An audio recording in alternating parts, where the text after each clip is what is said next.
ঘরটাকে ধর্মশালা মনে করেছিস নাকি? যখন ইচ্ছা ইচ্ছা আসবি, যখন ইচ্ছা তুই চলে যাবি, হ্যাঁ? বেল্ট খুলে লাভ নেই বাবা। আমি জানি পাশের বাড়ির টুম্পার মায়ের সাথে তোমার লাইন চলছে। আর এই কথা যদি আমি মাকে বলে দিই তাই তোমার অবস্থা কি হবে তুমি ভালো করেই জানো। কি চাস তুই? কিছুই চাই না, আমার খালি কটা প্রশ্নের উত্তর চাই। কি প্রশ্ন বল।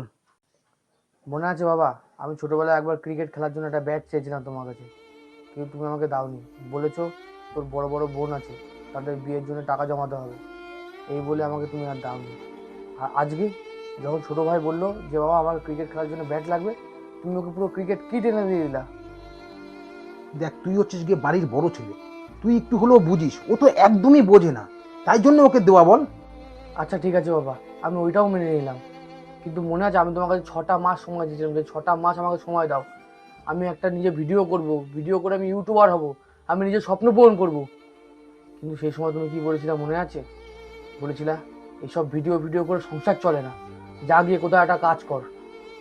কিন্তু আজ আজ যখন ভাই তোমার কাছে বললো বাবা আমি ভিডিও করব, তুমি 1 লাখ টাকা জায়গায় ক্যামেরা কিনে দিলা। কেন বাবা এগুলো কেন? কেন? তোমার যদি আমাকে পছন্দই না হতো তুমি তাহলে আমার জন্মের পরেই আমাকে গলা টিপে মেরে ফেলতা, বা এখনো মেরে দাও আমাকে। কি কথা বলছিস বাবু এগুলো? তুই আমার বড় ছেলে, তুই হচ্ছিস গিয়ে আমার জীবন, এ কথা তুই বলতে পারছিস?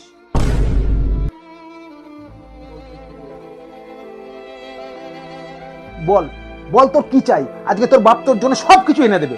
বল একবার, বল তুই কি চাই তোর?